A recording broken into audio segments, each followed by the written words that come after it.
Hey everybody, thank you for checking out another episode of Too Late to Sleep. This week's episode is brought to you by aloe vera to use when you're looking a little red there, Joe. This is Too Late to Sleep.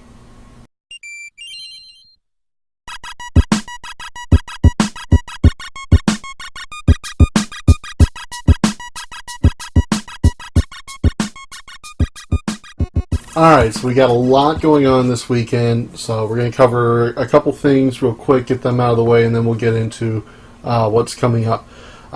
Big thing from Raw was obviously Samoa Joe getting choked out by Brock Lesnar. We are getting dangerously close to Great Balls of Fire, and even though the consensus is that it is a horrible pay-per-view name, the show itself is turning out like it might be pretty damn good. The build-up to Samoa Joe versus Brock Lesnar has been amazing.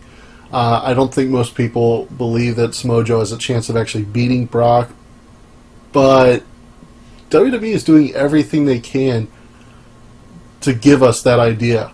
It's just booking tropes that are telling us otherwise. They are doing everything to paint Joe on a level with Brock, which is only going to help Joe. As long as this match doesn't just show up as some kind of one-sided squash, this is going to be great for Joe when this is done. Then on Smackdown we had Big Hog Day. We had the rematches for the Women's Championship, which was so quick I have to wonder why they bothered.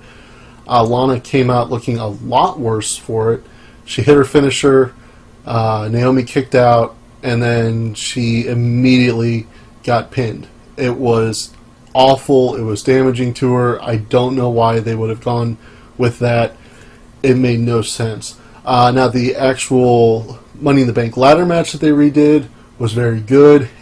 The problem was that it showed that they were able to figure out a way to incorporate James Ellsworth into the finish and still not have him actually grab the briefcase and toss it to Carmella. This is the way the original ladder match should have gone. Carmella still won, a little bit dirty, but it's a no disqualification ladder match, so that's okay. She gets to look like an opportunistic heel who's going to do anything to win, which is exactly what they want. But there's no stink of misogyny in the way that she won it. It works. I don't get why they couldn't have just done this in the first place. NXT, I don't talk about too often unless there's a pay-per-view coming up, but we saw the first episode of the new tapings the other night, and not only did Mauro Ranallo return, which we covered last week, but we got an amazing match between Oney Lorcan and Hideo Itami. It actually got stopped originally because apparently Oney Lorcan broke Hideo Itami's nose. They stopped the match. Hideo bloody in the face. They couldn't stop it at ringside, so they called the match off. Both of them went to the back. They came back out a segment later with Hideo with his nostrils just stuffed with cotton. So apparently it was a legitimate injury, but they powered through it, and it was such a brutal, stiff match. Oney Lorcan is the unsung hero of NXT right now. So many others are getting the kind of pushes and notices and title shots and everything that Oney isn't, but every time he steps into the ring, it's just a great match. Check it out. Oney Lorcan versus Hideo Itami. Great match on NXT this week. I think if you do check it out, you're not going to be disappointed. Now, we do have a few shows coming up this week. First, we're going to talk about Slammiversary, because it's probably not as big a deal to as many people, so I want to cover that first. This is the first major show from Impact under the Anthem ownership. So they've got a lot to prove. There's some unification matches with the GFW titles. They are not using the GFW Gen X belt. Apparently, Cody Rhodes is still the champion, but he is done with his Impact dates. They never had him drop the belt. It looked like they were heading towards a not even combining that with the X division, but with their other Grand Championship division because of his feud with Moose, but then they just dropped that. So I don't know where they were going with it, but that belt's off the table. We're not seeing the Grand Championship defended anyway. What we do have is the Tag Team Championship. We've got LAX, which already has both the GFW and Impact tag belts, in a 4-way match against Hijo del Fantasma and Drago versus Marufuji and Ishimori versus Laredo Kid and Garza Jr. Since LAX, other than Marufuji, are really the only guys that are well known to American crowds. I don't think that Drago is the same guy from Lucha Underground.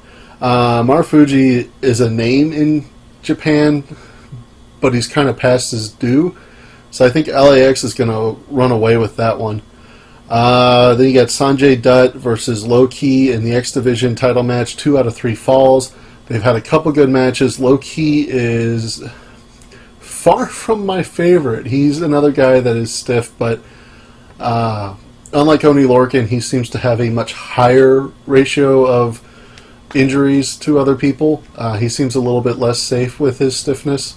And I know that's weird to say just a couple minutes after talking about Oney breaking somebody's nose, but it seems to happen more often with Low Key. Then we've got the match that nobody asked for, but Impact has been insisting on giving us anyway. This is Eddie and Alicia Edwards versus Davey Richards and Angelina Love. Not just an intergender tag match, because they already gave us that. No, this is going to be a Full Metal Mayhem tag match, the first ever intergender Full Metal Mayhem. This is their version of the TLC match. But since there's no championship on the line, it's the TLC match where weapons are legal, but there's nothing to... It's still pinfall, so it's a no DQ match, but they're still going to call it that. I hate that. But Alicia Edwards, I think, has wrestled maybe one match for Impact. She's a long-standing female professional wrestler. She's been in the business, but she's never operated at the TV level before. She just came in to do this split up of the Wolves angle, and I have no idea if she's sticking around after this. Angelina Love has obviously been with the Impact Knockouts division for a while.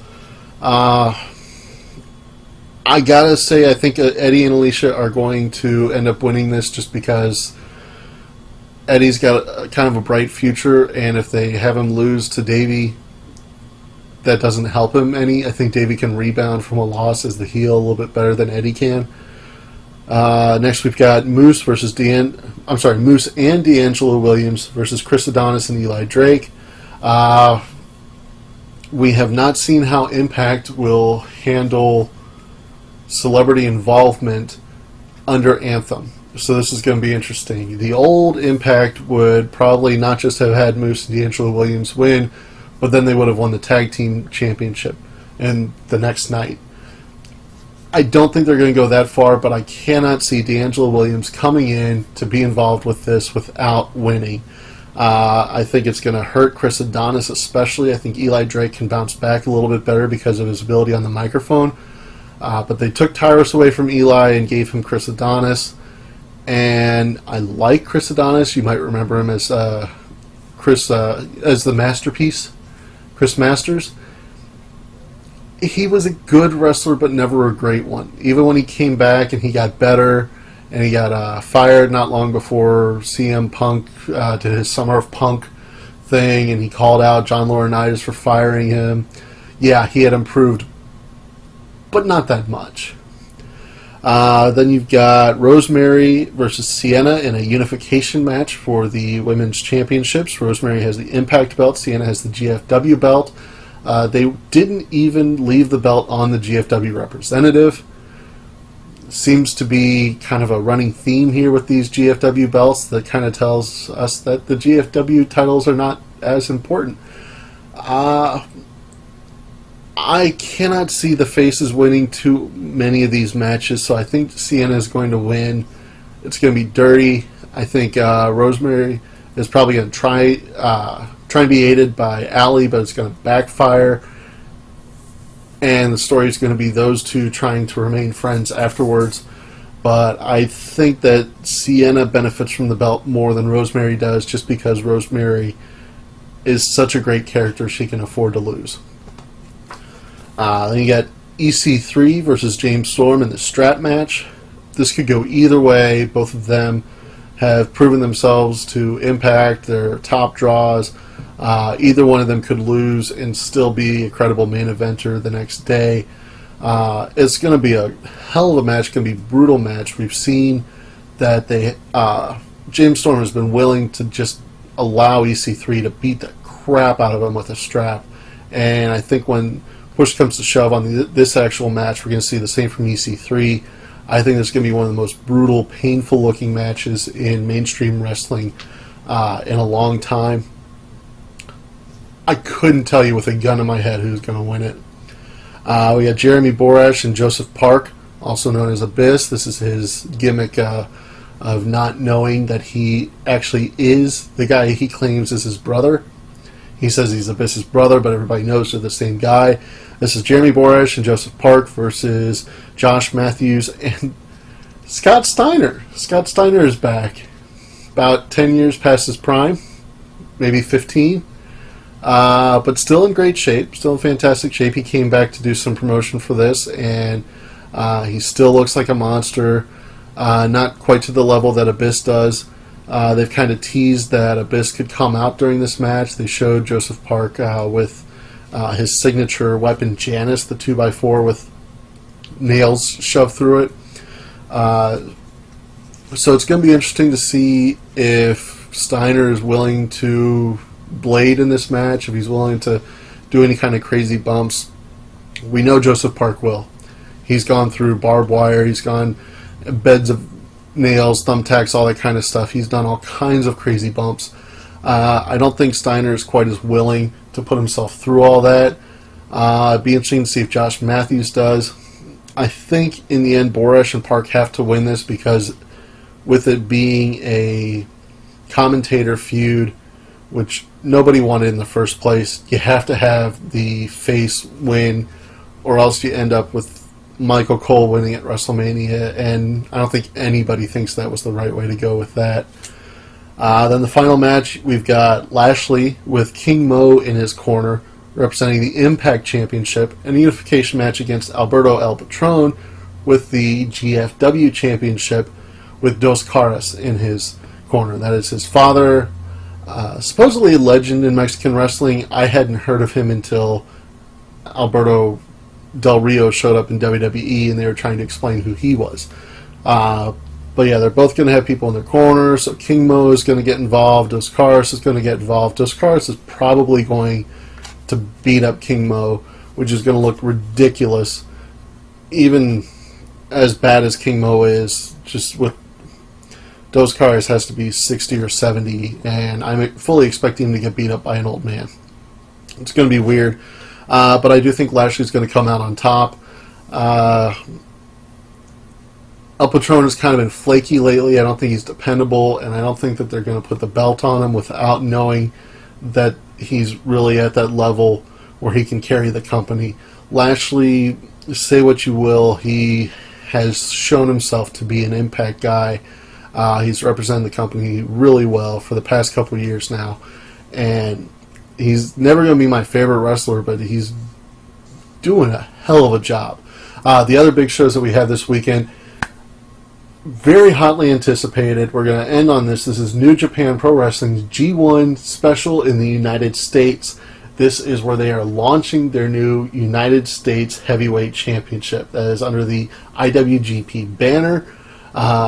This is basically the same idea as when they launched the Intercontinental Championship a few years back when they came to America. That was originally part of their tour with JAPW, and originally won by MVP. So that was going to be their kind of ticket into America. Now they've got a better hold in America. The Bullet Club is almost entirely Gaijin. They've got a lot of Americans and other Westerners in their other stables like Chaos. Los Ingobernables de Japón is completely Japanese, but is a gimmick that started in Mexico that Naito brought with him to Japan. So there's a lot of Western influence in New Japan right now, and it is coming back over here. So that's why this is a much better time for this to happen. We have a tag team. This is going to be Chaos versus the Bullet Club. Bullet Club is going to be Bad Luck Fale, Marty Scurll, the Young Bucks, and Yujiro Takahashi versus Roppongi Vice, the Briscoe Brothers, and Will Ospreay. I think the Bucks are going to win that, although either team could win and they're going to get cheered in LA. You got Dragon Lee, Jushin Thunder Liger, Titan, and Volador Jr. versus the LIJ team of Bushi, Evil, Sonata, and Hiromu Takahashi. I think LIJ is going to win that. Liger's going to get a great reception. I think in LA, the CMLL guys are going to get a nice pop. But I think LIJ is going to get a little bit more respect with that crowd. Then you get the tournament matches for the United States Championship. I'm going to try and find a good copy of the bracket that we can toss up. But this first round, we've got Hangman Page versus Jay Lethal, Juice Robinson versus Zack Sabre Jr., Naito versus Ishii, and Kenny Omega versus Michael Elgin. We've also got David Finlay, Hiroshi Tanahashi, Jay White, and Kushida versus the team of Billy Gunn, Sho Tanaka, Yohei Komatsu, and Yoshitatsu, which really just seems to be promotion for the next night.